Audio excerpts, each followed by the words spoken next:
Alors, j'en viens à la dernière question, qui est alors, elle vous semblera peut-être un peu redondante avec la précédente, mais en fait, pas tant que ça.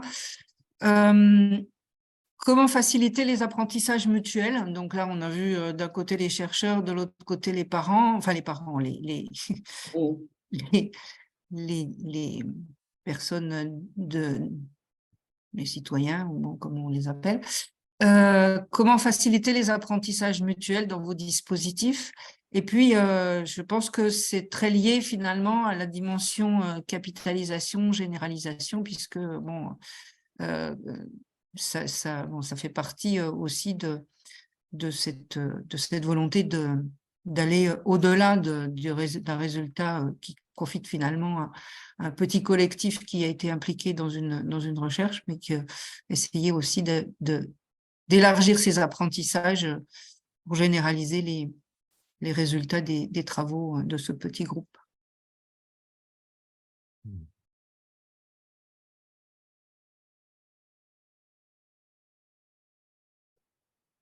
Je peux essayer de dire ce qu'on a l'intention de faire à l'Open Lab. C'est précisément un lieu qui doit pouvoir capitaliser, rassembler les expériences de recherche à action participative. Xavier a dit qu'il y a un important programme co-création à Bruxelles, mais ça se fait sous une logique de projet. De plus en plus, d'ailleurs, la recherche se fait sous une logique de projet, ce qui fait qu'on a souvent une perte de mémoire, voire de fuite de compétences à la fin du projet parce qu'on passe sur autre chose.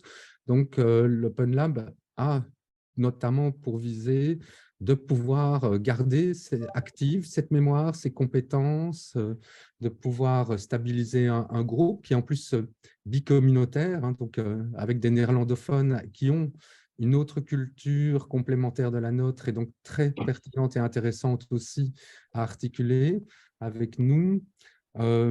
Donc, on aimerait bien, en tous les cas, avoir ce centre qui pourrait précisément, en tous les cas, non pas en termes de généralisation, mais de capitalisation des connaissances, faire cet office-là. Concernant la généralisation, c'est toujours un souci, et sans doute que Xavier en parlera mieux euh, que moi. Mais j'ai le sentiment que les recherches actions participatives laissent toujours des traces par où elles passent. Je ne sais pas s'il y a déjà eu des évaluations d'ailleurs Ah, en termes d'effets, pas sur la recherche académique, mais sur les collectifs, par où la recherche action participative est passée dans ces collectifs. Qu'est-ce qu'il en reste quelques années après? Ce serait intéressant de voir si des pratiques ont été modifiées. Enfin, voilà, ça, c'est une question que j'envoie à l'ensemble des personnes présentes.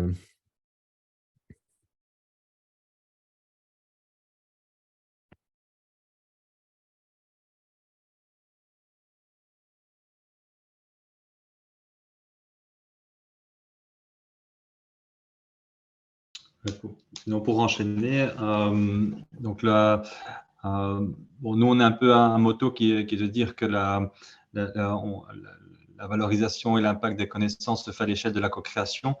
Mais ça, c'est parce que c'est le pari de départ. C'est-à-dire que nous, notre pari, c'est de dire, mais si on veut que des résultats de recherche soient implémentés, soient utilisés, ils doivent être co-créés parce que sinon on retombe après dans des logiques de transfert de connaissances et c'est là que ça commence à coincer parce qu'on a commencé à convaincre des gens qui n'ont pas fait le chemin et qui n'ont pas pu prendre ce temps de la recherche d'accepter toute une série de choses et les implémenter peut-être dans des contextes qui ne sont pas les plus pertinents ou plus pertinents.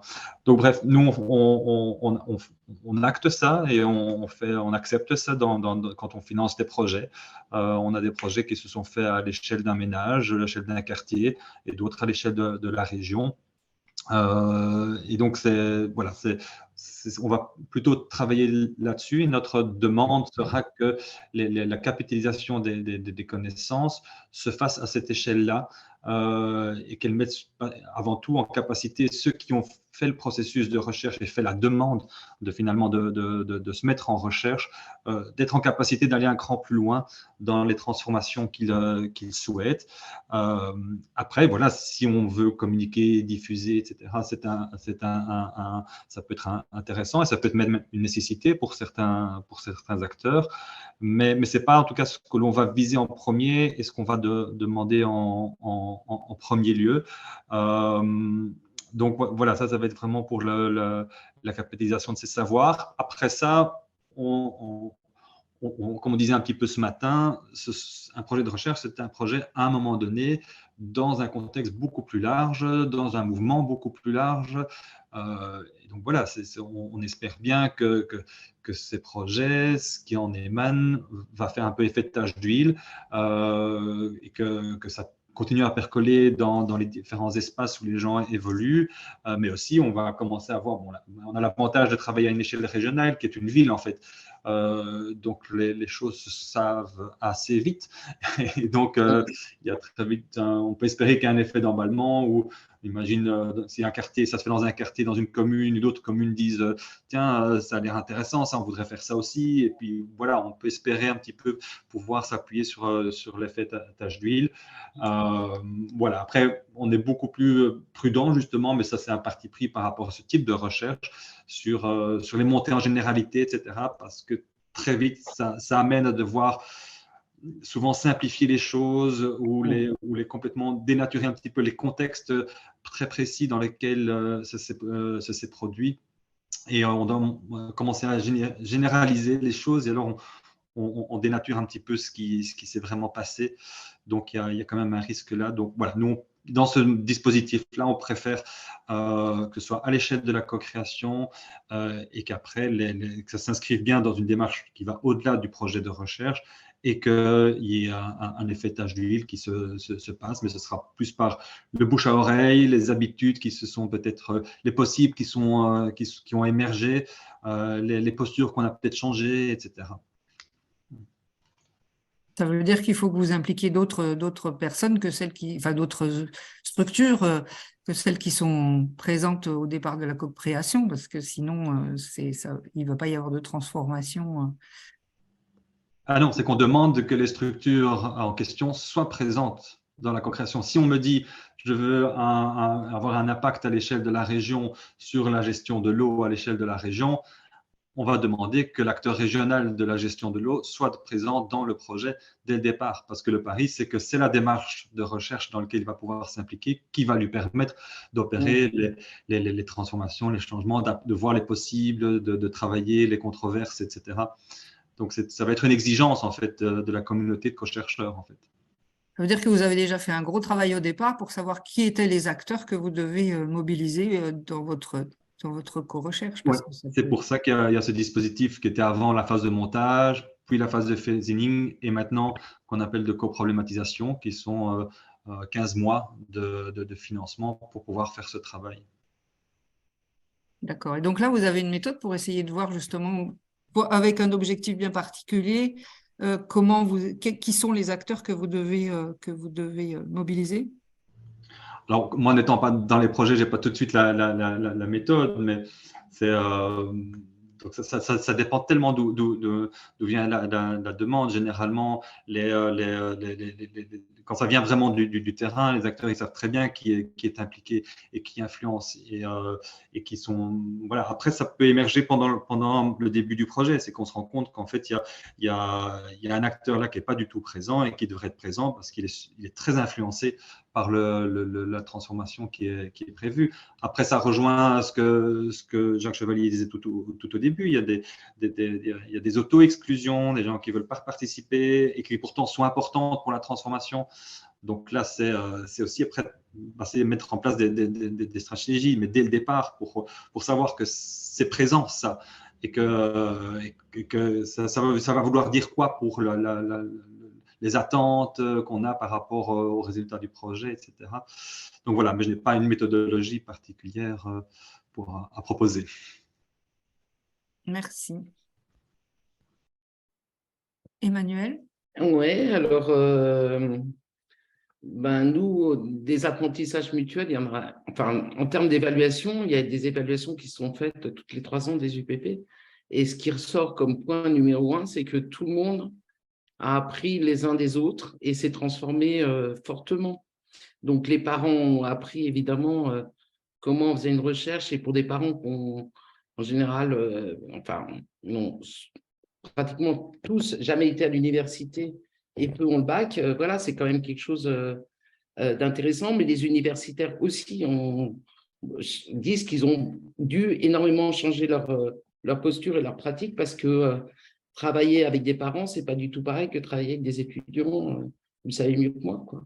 Et puis les acteurs institutionnels, parce que je le répète, la recherche pour nous, c'est une étape pour ensuite aller voir les acteurs du territoire, donc parents, enseignants, élus, etc. Et eux aussi modifient leurs pratiques. Et en particulier, le fait d'avoir vécu l'expérience, d'avoir un groupe de parents qui élabore une réflexion et qui fait des propositions pour changer l'éducation sur le quartier, ça change eux aussi leur posture. Et du coup, là, il y a des choses qui restent. Par exemple, je pense à une ville dans laquelle il y a eu une UPP et qui, du coup, dans tous les groupes de travail municipaux sur l'éducation, maintenant, ils invitent les parents de l'UPP à venir donner leur avis. Et en fait, après, ils ont généralisé ça à tous les domaines, pas seulement à l'éducation. Donc, voilà, il y a plein de choses comme ça qui bougent. Des parents des UPP qui interviennent dans les formations d'enseignants. Il y a vraiment beaucoup de choses qui changent. Ça, c'est le premier point. Donc, ça a un impact. Après, la généralisation, ben non, parce que c'est des projets locaux, même si ils sont reliés au niveau national et qu'il y en a plusieurs, c'est des projets locaux. Mais c'est bien la notion de Tâcheville, c'est-à-dire que, en fait, des UPP, ça dure 3 ans, comme je l'ai dit, mais en même temps, tous les 3 ans, il y en a d'autres, parce qu'il y a des gens qui ont entendu parler des UPP et donc qui ont envie d'en créer d'autres. Donc, c'est comme ça que, du coup, ça voit toujours le jour. Et puis, en termes de capitalisation, nous, quand même, toutes les recherches sont publiées. Donc, il y a un ouvrage qui explique un peu, qui présente les recherches et qui fait un peu une évaluation de ce qui se passe dans le cadre des UPP. Donc, voilà, il y a quand même des outils concrets qu'on peut diffuser et qui sont aussi très importants pour les parents parce que de participer à la publication d'un ouvrage, ce n'est pas rien pour les parents. Donc, voilà. Mais voilà, capitalisation, oui, il y en a. Que ça a un effet et que ça a un impact, oui.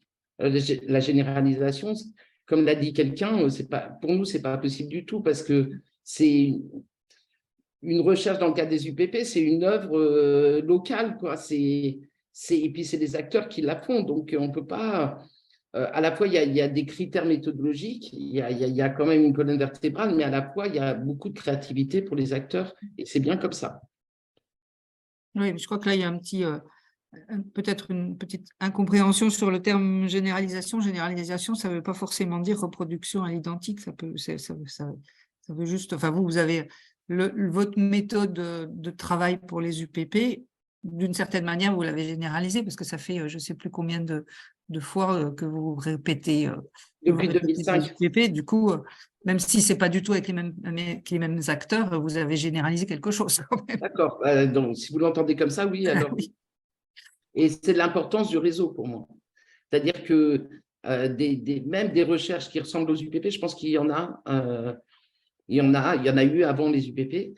Mais là, la force des UPP, c'est d'être en réseau et du coup, d'avoir d'abord que les acteurs entre les différents territoires peuvent s'entraider. Ça, c'est le premier point. Puis le deuxième point, c'est qu'on a une ouverture sur les ministères et qu'on peut faire remonter les résultats des recherches UPP au ministère. Et ça, c'est très dynamisant pour les parents et aussi même pour les chercheurs académiques. Voilà. Et là, je pense qu'on a trouvé quelque chose qui est très intéressant parce que c'est à la fois local et à la fois national, donc avec un accès aux politiques fort. Et qu'en plus, comme la participation, ça intéresse quand même les politiques au moins, voilà.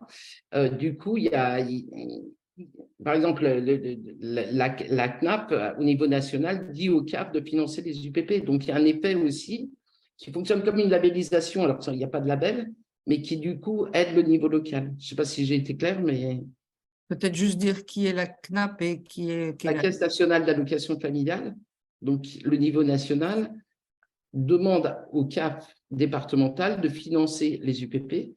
Du coup, quand un porteur de projet a envie de créer une UPP, les financements sont plus faciles. Et ça s'est fait comme ça, en fait. Ça n'a jamais été pensé, ça s'est produit comme ça. Donc, c'était pour illustrer l'importance d'un réseau national aussi, Oui. et parce que les initiatives locales, elles sont, à mon avis, très fragiles. Oui, ça c'est un point important. Ouais, très effectivement. fragiles et très fragilisées aussi potentiellement par le politique. C'est-à-dire que du coup, si elles ne plaisent pas aux acteurs politiques locaux, elles sont en difficulté. Alors que s'il y a une charte nationale, comme dans le cadre des UPP, avec certains principes qui sont écrits, ça fait que les groupes de parents ou les groupes d'acteurs citoyens sont quand même moins fragilisés, ou en tout cas peuvent jouer sur la tête de réseau national pour faire médiation.